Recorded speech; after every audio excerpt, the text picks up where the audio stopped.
Kalau merasa kurang yakin, tidak percaya dengan apa yang disampaikan Al-Quran, butuh bukti kebenaran semacam apa lagi? Sementara keterangan Al-Quran ini tampak nyata di depan mata kita. Ya, mata kita melihatnya dengan nyata.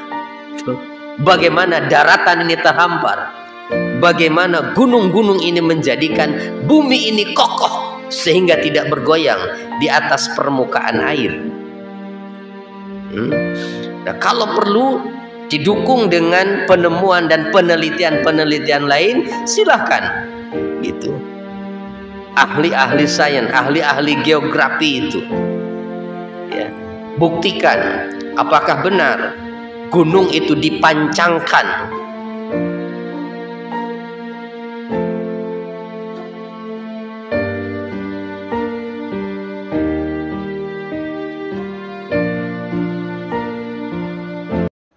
Assalamualaikum warahmatullahi wabarakatuh. Baik, sampai ayat 25 surah Al-Hijr.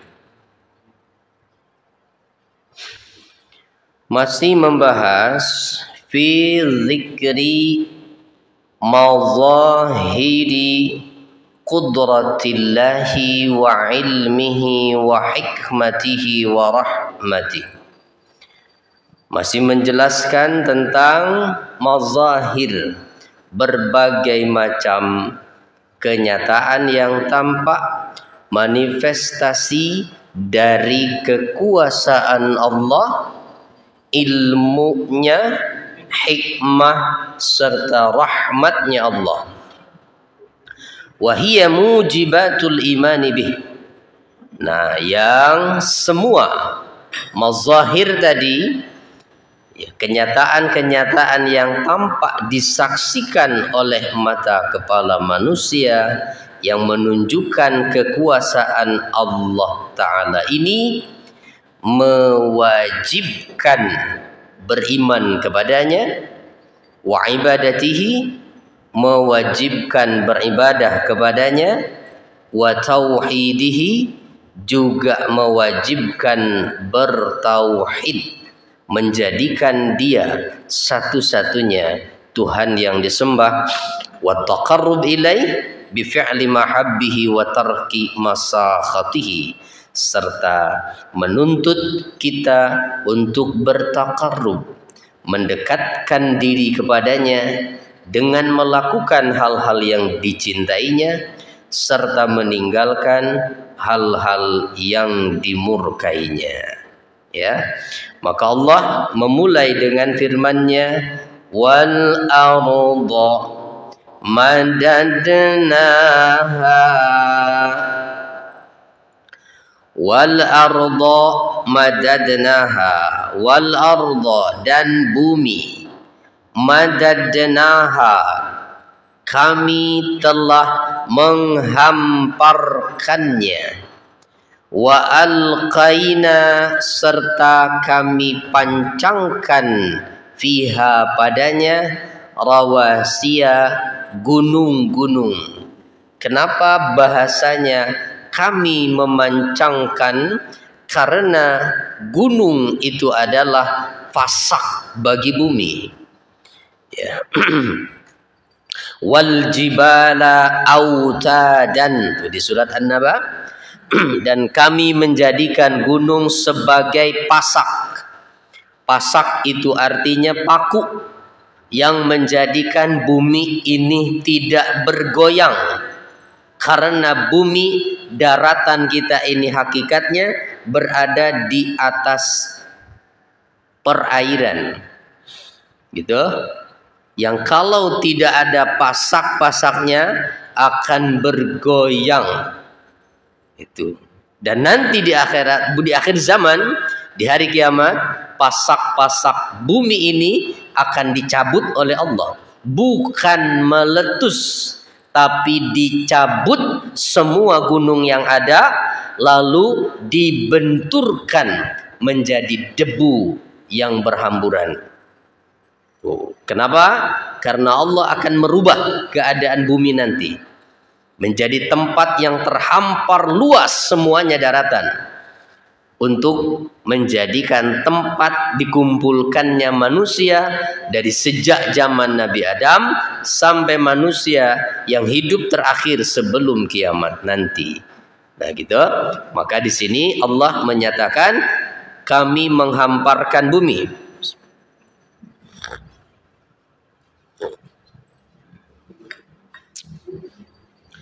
Madadnaha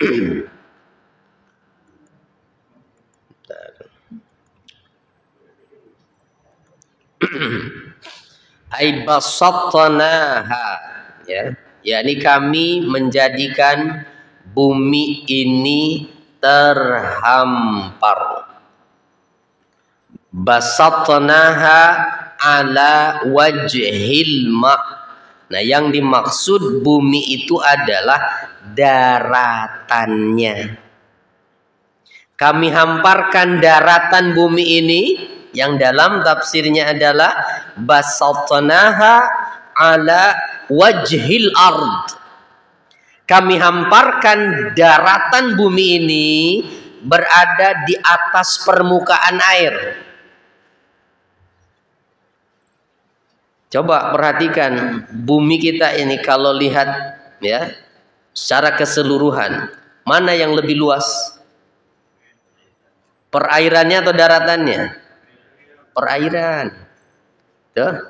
Maka maknanya madadnaha, kami hamparkan, itu sekali lagi ini tidak sedang menjelaskan bentuk bumi.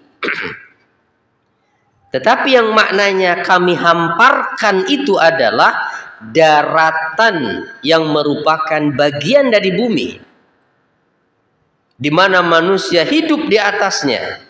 Kami hamparkan daratan bumi ini terhampar di atas permukaan air, karena sebagian besar bumi kita adalah perairan. Bagaimana kok bisa tidak goyang? Wa alqaina fiha rawasiya.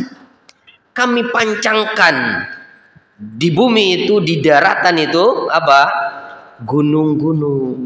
Itulah yang menahannya. Ya, itulah yang menahannya. Nah, di mana katanya dikatakan innaha masiratu 500 sanatin fi misliha duhiyat min tahtil ka'bati. Jika dibentangkan daratan ini, katanya Pak, itu sama dengan perjalanan 500 tahun itu yang dibentangkan mulai dari bawah Ka'bah. Kenapa Ka'bah? Karena Ka'bah lah titik pusat bumi. Nah ya, titik pusat bumi itu adalah Ka'bah.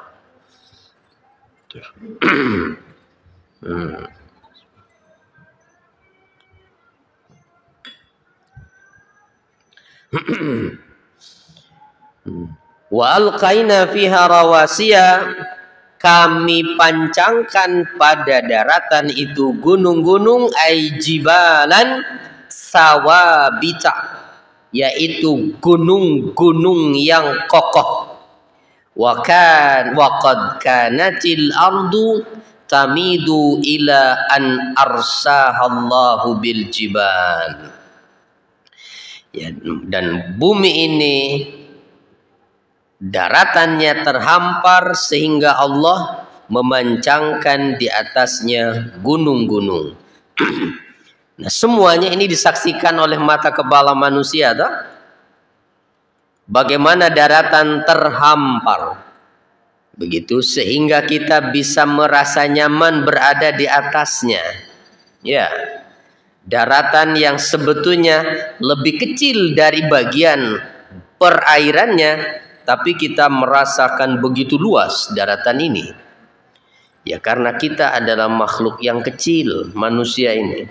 Ya, sehingga tinggal di bumi saja kita merasa luas, di atas daratannya yang lebih kecil ukurannya daripada perairan. Terhampar rasanya, kita kesana kemari begitu tidak bergoyang, ya, karena itulah tanda kekuasaan Allah. Sampai dengan hari ini tidak ada satupun yang mengklaim bahwa dirinya lah yang telah menjadikan daratan bumi ini terhampar. Juga sampai dengan detik ini tidak ada satupun yang mengklaim bahwa dirinya lah yang telah memasang gunung-gunung ini di bumi. Tidak ada, kecuali kita menemukan itu di Al-Quran. Pernyataan itu dari Allah Subhanahu wa Ta'ala yang menciptakan langit dan bumi ini.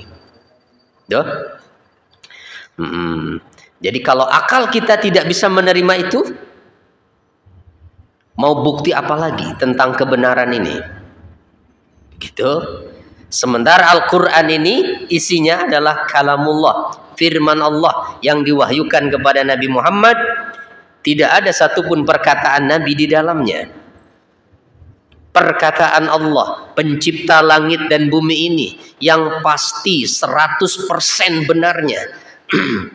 Kalau merasa kurang yakin, tidak percaya dengan apa yang disampaikan Al-Quran, butuh bukti kebenaran semacam apa lagi? Sementara keterangan Al-Quran ini tampak nyata di depan mata kita. Ya, mata kita melihatnya dengan nyata. Bagaimana daratan ini terhampar, bagaimana gunung-gunung ini menjadikan bumi ini kokoh sehingga tidak bergoyang di atas permukaan air.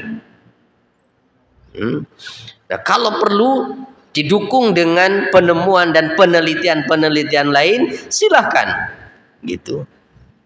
Ahli-ahli sains, ahli-ahli geografi itu, ya, buktikan apakah benar gunung itu dipancangkan, artinya seperti halnya paku dia menancap ke dasar bumi ini. Silahkan tanyakan kepada mereka, apakah seperti itu bentuk gunung itu? Ada bagian yang menancap ke dasar bumi ini berarti? Atau seperti apa? Ya. Tapi Al-Quran menjelaskan demikian. Wa alqaina fiha, kami pancangkan di daratan bumi ini gunung-gunung yang kokoh sehingga bumi ini tidak bergoyang. Tuh. Dan hanya Allah yang menjelaskan ini. Keterangan ini hanya ada di Al-Quran. Ya. Jadi hanya Dia berarti yang pantas dan layak disebut sebagai Tuhan. Ya, karena sampai hari ini tidak ada yang mengklaim bahwa dirinya, sekali lagi, yang memancangkan gunung itu, yang menghamparkan daratan ini. Nah, itu ya. Oke, kemudian apa lagi? Wa ambatna fiha min kulli syai'im mawzun, dan kami menumbuhkan di sana, di daratan bumi ini, apa? Segala sesuatu menurut ukurannya. Kami tumbuhkan segala macam tumbuhan di bumi ini. Wa ambatna fiha ay fil ardi min kulli syai'in mauzun ay muqaddarin ma'lum. Segala sesuatu, segala jenis tumbuhan yang ditentukan ukurannya dan dapat diketahui. Ya, setiap tumbuhan kan berbeda jenis, beda ukuran. Dan Allah yang mengatur keseimbangan, seberapa besar ini pohon batangnya, seberapa besar tangkainya, seberapa besar daunnya, bunganya, sehingga semua tampak indah karena teratur sedemikian rupa. Siapa yang mengatur? Dan siapa hari ini yang mengklaim bahwa dia yang mengatur terciptanya, tumbuhnya tumbuh-tumbuhan itu? Ada tidak? Tidak ada, kecuali Allah di Al-Quran. Bagaimana menjadikan tanaman-tanaman yang kecil juga Allah sesuaikan ukurannya, kan? Tomat, ya batangnya sebesar itu saja, gitu. Buahnya juga adalah sebesar yang bisa diraih dengan tangan manusia dan mudah dipetik. Allah jadikan sedemikian rupa berbagai macam tumbuhan dan tanaman dengan ukuran, dengan kadar yang ditentukan oleh Allah. Nah, bahkan ada keterangan lain dalam tafsirannya tentang ayat ini, bahwa katanya waqila, dan dikatakan yakni fil jibal, bahwa yang dimaksud mauzun, kadar yang ditentukan itu adalah yang terkandung di dalam gunung. Apa? Wahia jawahir minaz zahab wal fiddah wal hadid wan nuhas wa ghairiha,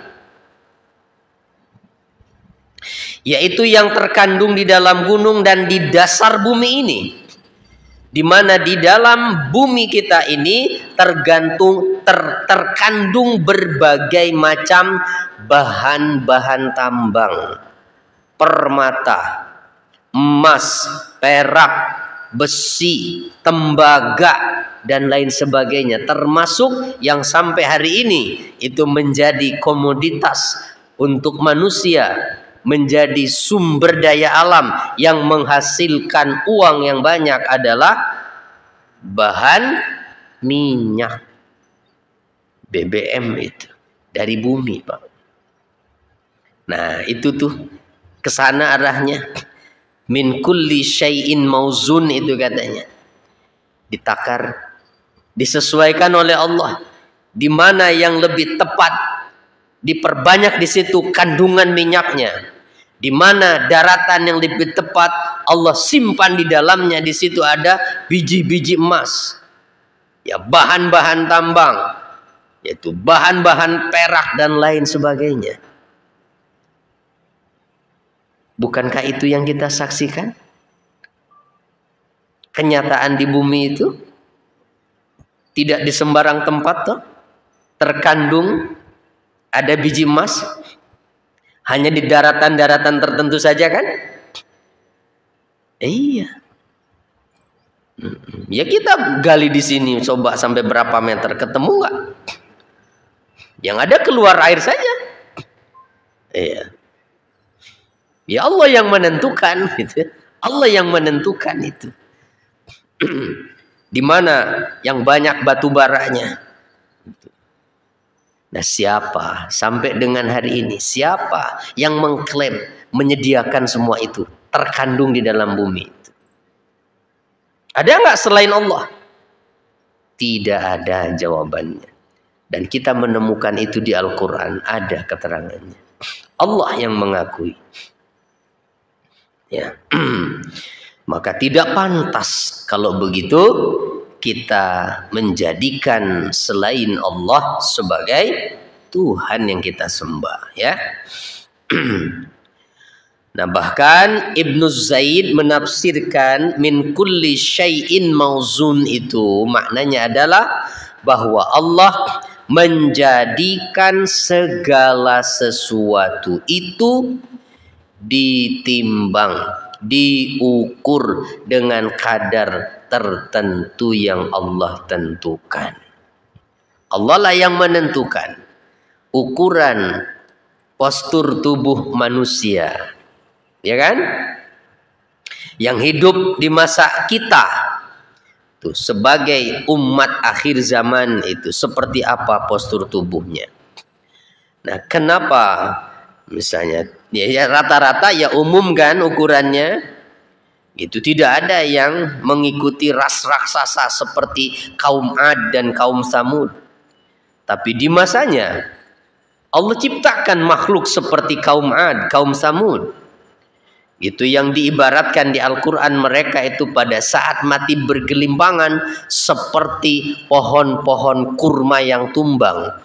Karena postur tubuhnya yang tinggi besar itu. Allah yang menentukan ukuran itu. Juga yang menentukan ukuran-ukuran binatang dan lain sebagainya ya. Lanjut lagi ayatnya. Apa lanjutannya? وَجَعَلْنَا لَكُمْ فِيهَا مَعَايِشَ وَمَنْ لَسْتُمْ لَهُ بِرَازِقِينَ. وَجَعَلْنَا, dan kami telah menjadikan lakum, bagi kalian, fiha, di bumi ini, ma'aisha, sumber-sumber kehidupan untukmu.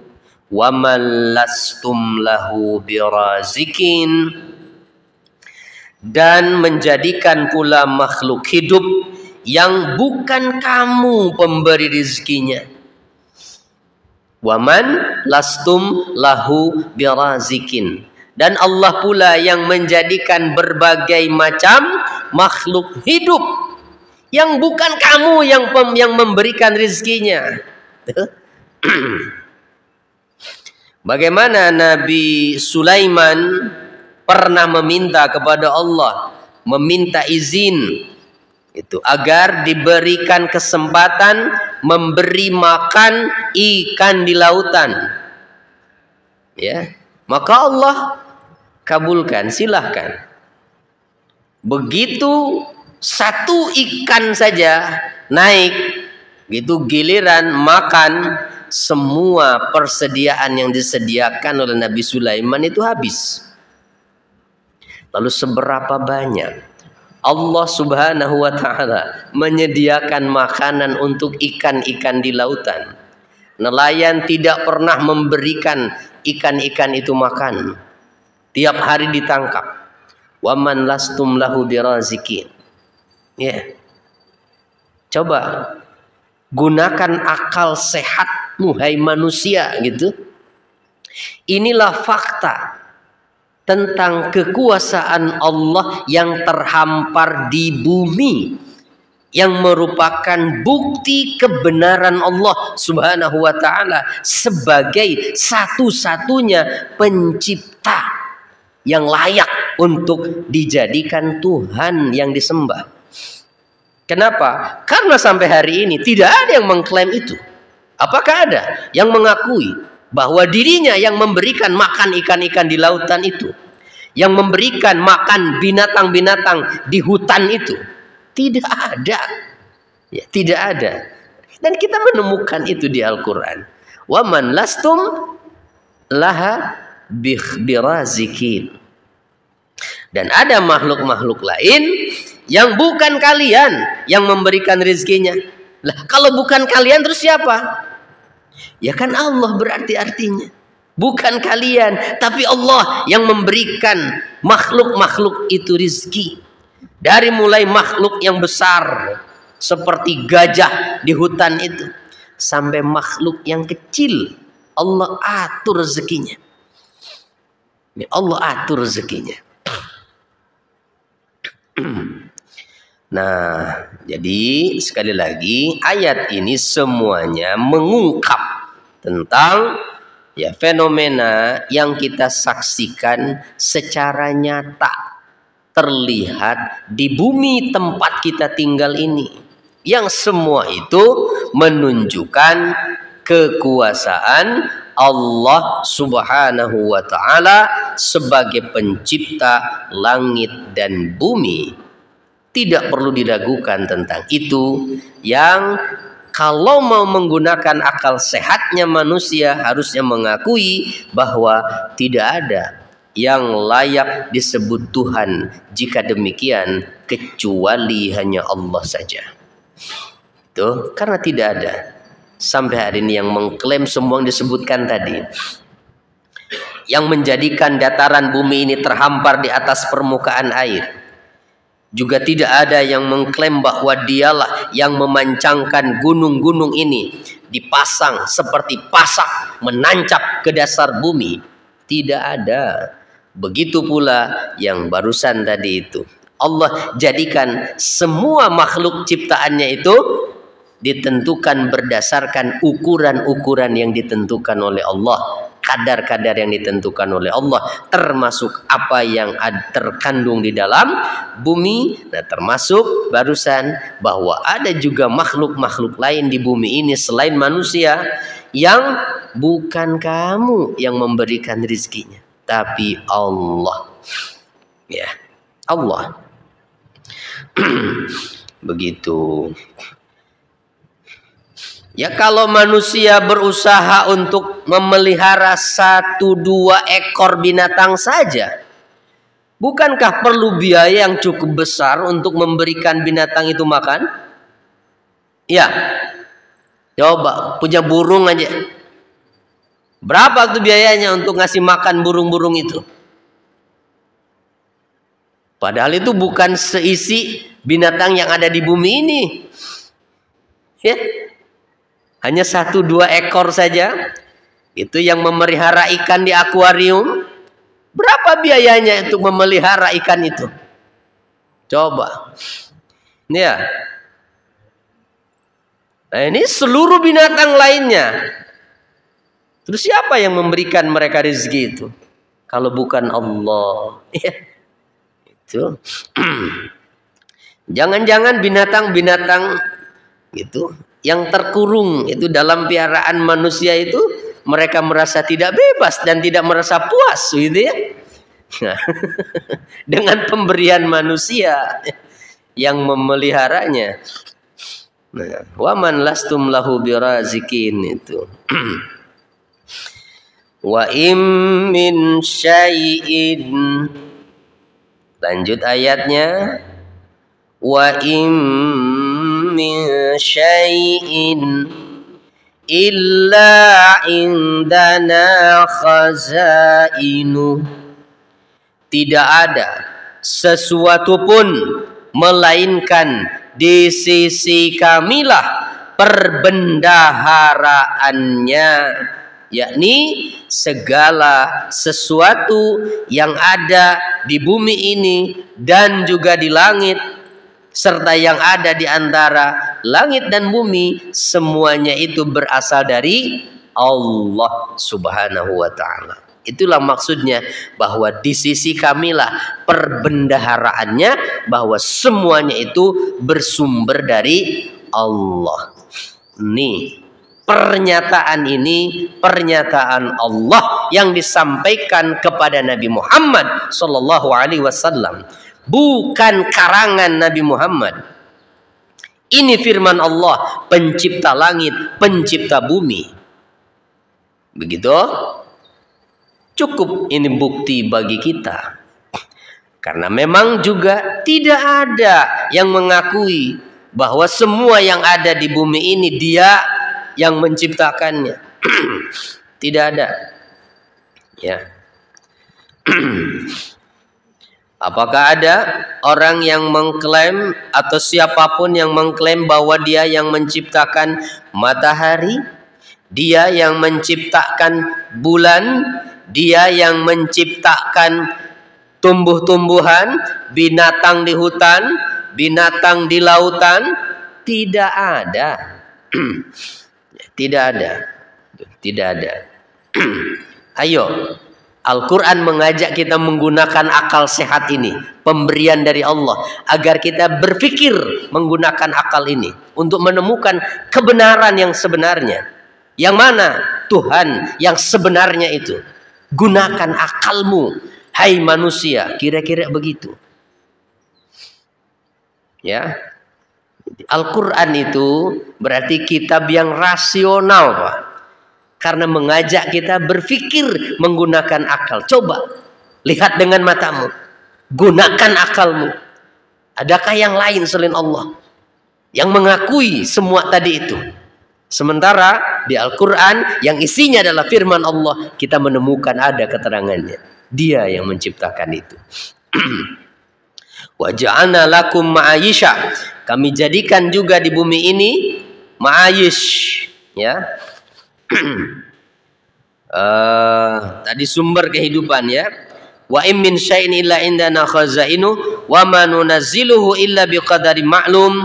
Dan kami juga tidak menurunkan air hujan illa biqadarin ma'lum, kecuali dengan ukuran yang ditentukan oleh Allah.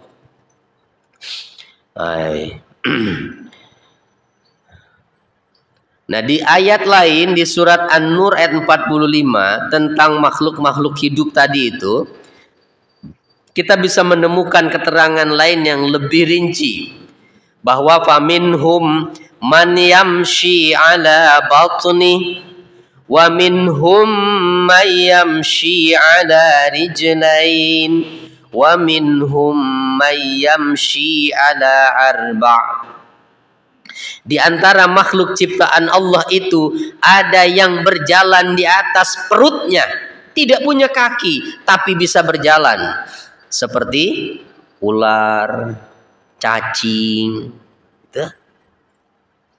Di antara makhluk hidup itu juga ada yang berjalan di atas 2 kakinya, manusia, ayam. Juga ada di antaranya yang berjalan di atas 4 kakinya. Dijelaskan semuanya. Bahkan di lautan banyak sekali binatang-binatang dengan keunikan yang luar biasa. Yang semua itu Allah yang menciptakannya.